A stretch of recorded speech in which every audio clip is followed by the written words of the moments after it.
우리가 잘 아는 헨리 나우엔이라고 하는 분, 이분은 유명한 심리학자이고 또 성직자이고 또 하버드대학교 교수로 그는 수많은 강연과 40여 권 이상의 많은 책을 저술한 정말 명성이 대단한 분이신데 50대 중반에 느닷없이 찾아온 영혼의 고독 속에서 큰 불행을 경험하게 됩니다.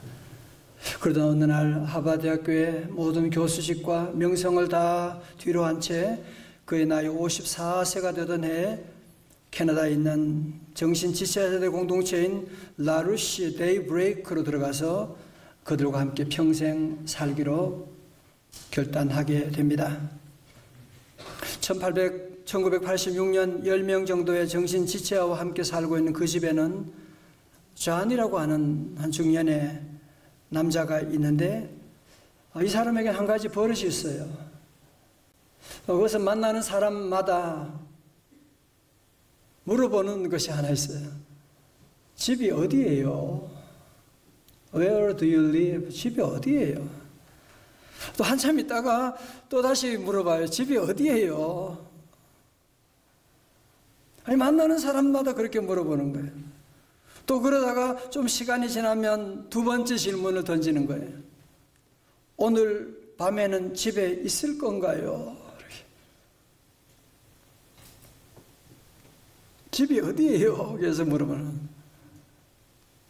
헨리 나우엔에도 마찬가지로 매일 하루에도 수십 번씩 와서 물어보는 거예요. 집이 어디예요? 많은 사람들은, 다른 사람들은 이 질문에 지적인 장애인이 그냥 하는 소리라고 생각하고 넘겼지만 헨리 나우엔은 그의 질문을 가슴 깊이 생각하게 됩니다. 아, 집이 어디지? 내 집은 어디지? 그는 이 자안의 질문에 대해 깊이 생각하며 고민하며 무려 5년의 세월이 지나서 그가 이 질문에 대한 대답으로 쓴 책이 바로 탕자의 귀향이라고 하는 책입니다. 저도 몇 달 전에 헨리 나우엔이 받았던 그 질문, 집이 어디예요? 라고 하는 질문을 저도 매일매일 받아온 거예요. 정말 내 집은 어딜까? 내가 지금 살고 있는 아파트가 내 집인가? 내가 살고 있는 내가 살아야 될 내 집은 어디인가? 라고 하는 질문. 오늘 밤에도 집에 있을 건가요? 라고 한 질문에 대해서 저도 많은 고민을 하게 되었습니다. 이 시간 성도 여러분들에게 집이 어디예요? 라고 물으신다면 여러분 뭐라고 대답하시겠습니까? 자, 오늘 본문에서는 우리의 질문, 집이 어디예요? 라고 하는 질문에 대해서 확실한 대답을 우리에게 주고 계신데요. 탕자의 비유는 우리가 잘 아는 말씀이지요. 어떤 부잣집에 두 아들이 있었는데 큰아들은 아버지 말도 잘 듣고 집에서 일도 잘하고 있는데 둘째 아들은 좀 자유분방하고 요즘 말로 하면 자유로운 영혼의 소유자예요. 둘째 아들이 어느 날 아버지에게 할 말이 있다고 하면서 아버지 제가 드릴 말씀이 있는데 뭐냐? 아버지 돌아가시면 결국은 유산을 제게 물려줄 거잖아요. 근데 그거 지금 주면 안 돼요. 아니 유산이라고 하는 것은 돌아가신 다음에 주는 것이 모두가 다 알고 있는 상식인데 돌아가시기 전에 지금 유산을 내게 주면 안 되냐고. 여러분, 이것은 그 당시에 중동 관습에 의하면 돌에 맞아 죽을 짓을 하고 있는, 완전히 날 강도 같은 짓을 지금 하고 있는 거잖아요. 그러나 자식에게는 부모 없다고 이 날마다 와서 떼쓰는 이 아들 결국 이기지 못하고 그 아버지가 정말 유산을 나누어서 그에게 주게 됩니다. 누가복음 15장 12절 말씀 우리 다 같이 집에도 한번 같이 읽어봐요. 시작. 그 둘째가 아버지에게 말하되 아버지여 아버지가 그 살림을 나눠 주었더니, 이 당시 재산은 대부분이 부동산이잖아요. 그러니까 이것을 며칠 만에 현금으로 바꾸어서 탈출하게 됐다라고 하는 거 보면, 그 부동산, 큰 부동산을 어떻게 빨리 그렇게 하겠어요? 헐값에 처분하게 되고, 그리고는 아버지 집을 탈출하게 되는데, 15장 3절에 그 후에 며칠이 안 되어서 둘째 아들이 재물을 다 모아가지고 먼 나라에 가 거기서 허랑방탕하여 그 재산을 낭비하더니. 성도 여러분, 우리도 집에 있을 때는 집이 얼마나 좋은지를 잘 모르지 않습니까? 집을 떠나봐야 집이 좋은지를 알게 되는 그런 노래 있잖아요. 즐거운 곳에서는 날 오라여도. 날 오라는 곳이 너무너무 많아요. 그러나 내 쉴 곳은 어디예요? 작은 집, 내 집뿐이리. 내 집이지. 작은 집 여기지만 여기가 우리가 살 곳이고 쉴 곳이고. 여러분, 집에는 무조건적인 사랑이 베풀어지는 곳이잖아요. 집에는 자녀들에게 모든 것이 다 공짜로 주어지는 곳이잖아요. 그러나 집을 떠나게 되면 모든 것에는 다 가격표가 붙게 된다는 사실을 여러분은 알고 계십니까? 이 아들이 간 먼 나라는 결코 만만한 곳이 아니었습니다. 이 촌뜨기가 그에게 돈을 가방에 들고서 공항에서 내리는 그 순간, 어디선가 돈 냄새를 맡고서 도시의 사냥꾼 같은 사람들이 몰려들기 시작합니다. 여러분, 그렇잖아요. 땀 흘려 돈 벌어보지 못한 사람은 돈의 귀한 줄 모르고 돈을 어떻게 쓸 줄 모르니까 언제 들어보지도 못한 화려한 유혹들이 왔을 때 거기에 끌려다니면서 허랑방탕하여 그 많은 재산을 다 낭비하게 되는, 돈 벌기가 힘들지 쓸 때는 한순간에 그냥 다 뒤도 돌아보지 않고 다 돌아가 버리게 돼. 돈 있을 때는 이 아들도 힘이 있었고 많은 사람이 찾아왔지만 돈 떨어지게 되니까 이제는 그의 인생의 모든 것들이 다 떨어져 나가기 시작하고 그의 인생이 곤두박질 치기 시작했습니다. 성도 여러분, 어항을 떠난 물고기가 사는 비결은 뭐예요? 다시 어항 속으로 들어오는 것이잖아요. 이 탕자가 사는 길은 다시 아버지 집으로 돌아가는 것인데 자존심이 있지. 내가 무슨 아버지 집에 이 모양으로 내가 돌아갈 수 없잖아. 내가 내 힘으로 어떻게 하든지 잘 살아봐야지 라고 하는 그런 생각을 가지고 자기 힘으로 어떻게든지 잘 살아보려고 애쓰는데요. 14절 말씀 시작. 다 없앤 후 그 나라에 흉년이 들어 그가 비로소 궁핍한지라. 아멘. 여러분, 엎친 데 덮친 격으로 그 나라에 흉년이 오고 그 나라에 IMF가 오게 되어서 그 모든 그 나라의 젊은이들마저도 직장 잃었는데 이 말도 잘 못하는 이런 사람에게, 외국인에게 무슨 고용 기회가 돌아가겠습니까? 그래도 당자는 마지막 남은 자존심을 가지고 끝까지 버텨보려고 그는 방법을 찾아가는데 무슨 먹고 살 길이 어디 있나요? 그 동네 사람, 그 나라 사람들이 가장 기피하는 직종인 이 돼지치기라도 해서 먹고 살아야지라고 그곳에 갔지만 제대로 월급도 받고 일당도 못 받게 되고, 돼지가 먹는 쥐염 열매, 돼지 꿀꿀이 죽이라도 얻어 먹을까 하는데 돼지가 앙 하고 못 먹게 해서 그것마저도 먹을 수 없는, 정말 자기 인생의 저 밑바닥까지 내려가 버리고 말게 된 것인, 바닥을 치는 인생이 된 것입니다. 그때 놀라운 반전이 시작되는 겁니다. 17절 말씀 다 같이요. 시작. 이에 스스로 돌이켜 이르되 내 아버지에게는 양식이 풍족한 품꾼이 얼마나 많은가. 나는 여기서 줄여 죽는구나. 여러분, 여기 중요한 단어가 아버지라고 하는 단어예요. 그는 그 타향에서, 그 가난 가운데, 그 바닥 인생 가운데서 다시 아버지를 생각하게 된 거예요. 내게 아버지가 계시잖아. 내가 떠나는 날 그렇게 눈물 흘리면서도 배웅하시던 그 아버지가 계시잖아. 그렇지만 어떻게 아버지에게 다시 돌아갈 수 있단 말입니까? 내가 무슨 사람이 아무리 그래도 그렇지, 내가 그 아버지 재산 다 가지고 와서 이렇게 낭비하고 다 아버지 마음을 그렇게 못되게 한 이놈이 어떻게? 살 수가 없으니까 그래도 아버지께 돌아가야 되겠는데, 내가 그러면 아버지 만나면 이렇게 말해야지 하면서 시나리오를 만드는 거예요. 아버지, 제가 하늘과 아버지 앞에 큰 죄를 지었습니다. 이제는 나는 아버지의 아들이라고 일컬음 받지 못하고 그냥 종 가운데 하나로 저를 그냥 봐주시면 되겠습니다.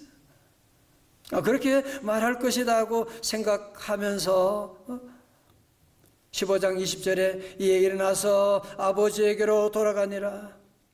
아직도 거리가 먼데 아버지가 그를 보고 측은히 여겨 달려가 목을 안고 입을 맞추니. 여러분, 이 늙은 아버지는 멀리서 자녀가 토들토들 걸어오고 있는 그 모습을 보고서 어떻게 해요? 여러분, 신명기 율법에 의하면 이런 자녀는 돌로 쳐 죽여도 된다고 하는 얘기가 있는데, 혹시 이 모습을 보고 동네 사람이 돌을 들고 와서 우리 아이들을 죽이지 않을까 걱정하면서 그는 얼른 보자마자 자녀가 걸어오는 건 뒷모습만 봐도 알 수 있지 않습니까? 얼른 달려가서, 여러분, 사실 동양에서 노인이 달려간다라고 하는 말은 참 있을 수가 없는 양반 체면에 달려간다?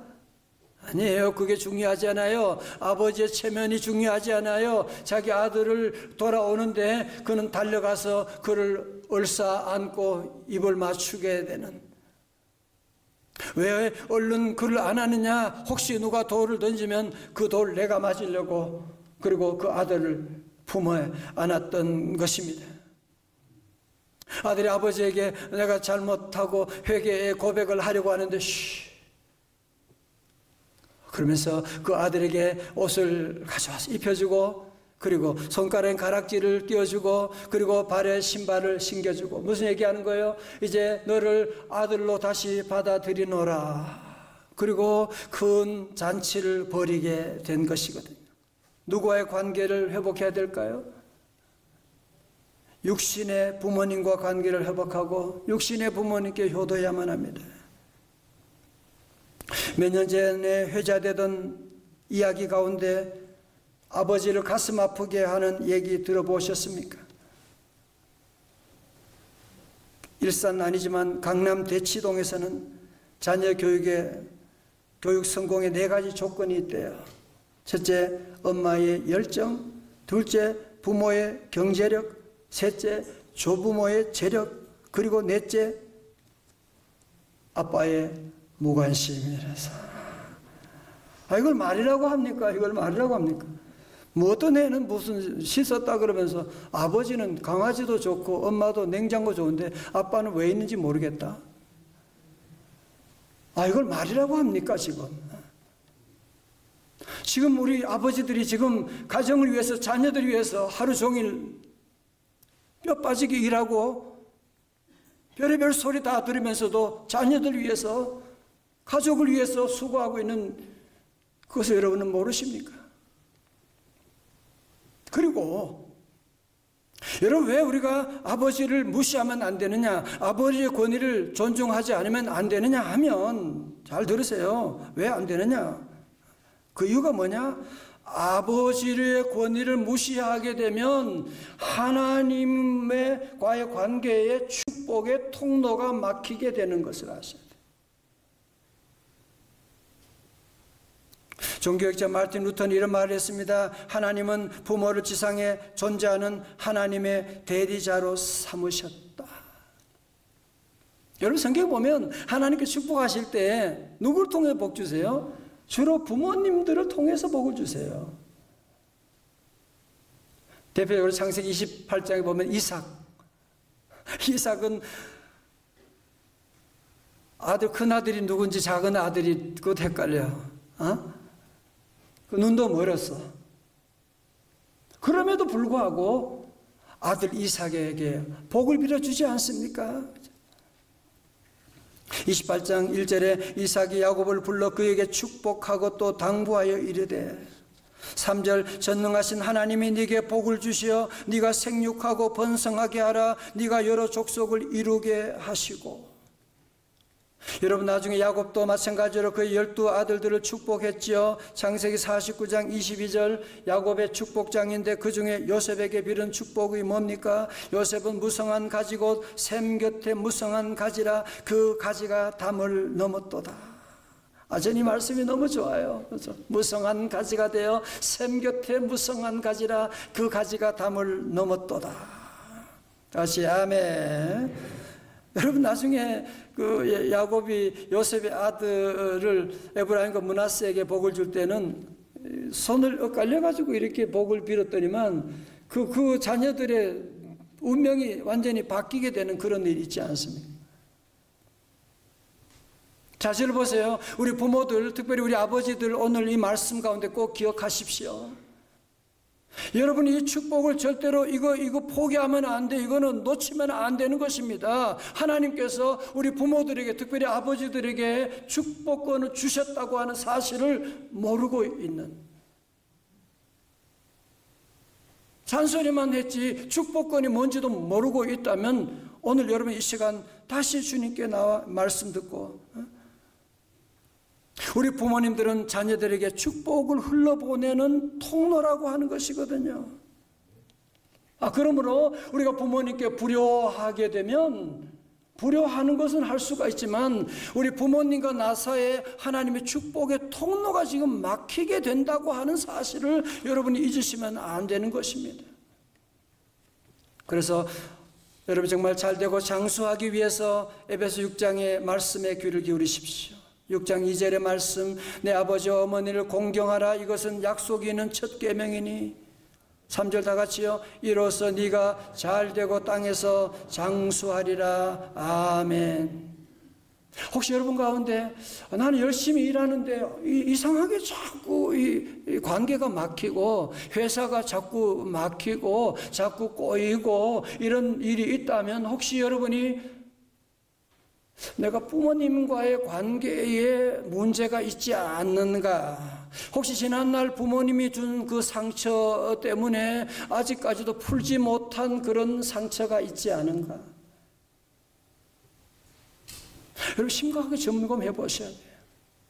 아니 혹시 여러분이 돌아가신 부모님이라고 할지라도 내가 돌아가신 부모님께 섭섭한 마음을 아직도 가지고 있다면 정말 진심으로 여러분의 십자가의 사랑으로 부모님을 용서하고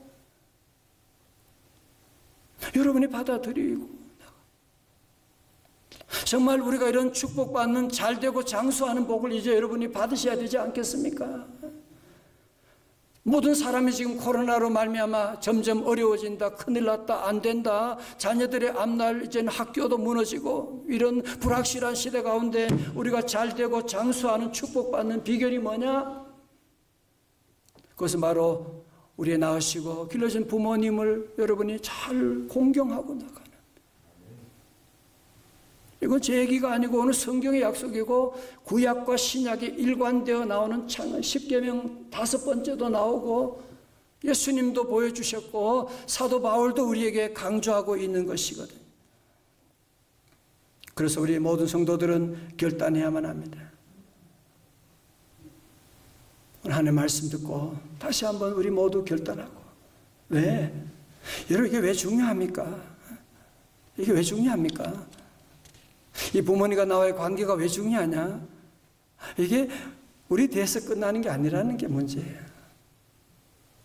과거에 부모님과 잘못된 관계로 말미암아 오늘 현재도 우리는 아픔을 겪게 되고, 또 뿐만 아니라 나만 힘든 것이 아니라 그것이 우리 자녀들에게도 독물이 계속 흘러내려가게 되는, 여러분 그래서 우리는 결단해야만 하는 것이거든.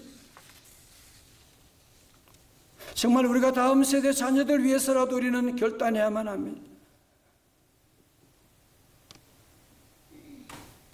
낳으시고 길러신 우리 부모님께 다시 한번, 우리 다 부족하지만 그러나 탕자처럼 다시 아버지께로 어머니께로 돌아가서 여러분 다시 효도하고 여러분 시간에도 전화도 할 수 있고 작은 우리가 선물도 할 수가 있고 맛있는 것 드릴 수도 있고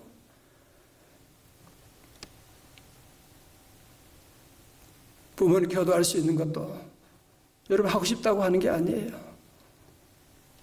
부모님이 돌아가시면 아무리 하고 싶어도 할 수가 없어요. 맛있는 것이 있어도 그거 갖다 드리고 싶어도 부모님이 알 계신데 효도할 수 있는 때가 있는 것입니다. 때가 지나게 되면 여러분이 아무리 잘해드리고 싶어도 살할 수 없는 그런 때가 오고 말 것입니다. 오늘 여보의 주일을 맞이해서 저와 여러분 다 함께 우리 모두 마음에 결단하고 두 가지로 비록 내가 탕자처럼 지난날 이렇게 살았고 그렇지만 이제 정말 이 땅에 사는 동안에 하나님의 복을 여러분이 받기 위해서는 아버지 하나님께 나아가고 아버지 하나님께 효도를 여러분이 시작하고 두 번째로 낳으시고 기르신 우리 부모님 여러분 당연히 부모님에게 받은 상처 없는 사람 여기에 누가 있겠어요? 아니 우리가 지금 자녀들이 주는 상처가 얼마나 많은 거 생각하면 당연하죠. 그래도 감사하고 또 우리 교우들은 사도 요한처럼 예수님 십자가 돌아가신 다음에 예수님의 그 어머니 마리아를 모시고 어머니처럼 평생 모시고 나간 것처럼 우리 주변의 귀한 어른들 한 분 한 분 여러분 아파트에 여러분 가는 곳에 있는 귀한 어른들 다 내 부모님으로 모시고 사랑하고 섬기며 살아가서 우리 명성제일교회 성도들이 정말 이 어려운 시대 가운데 잘 되고 장수하게 되는 귀한 축복이 임하시기를 주님의 이름으로 축원합니다.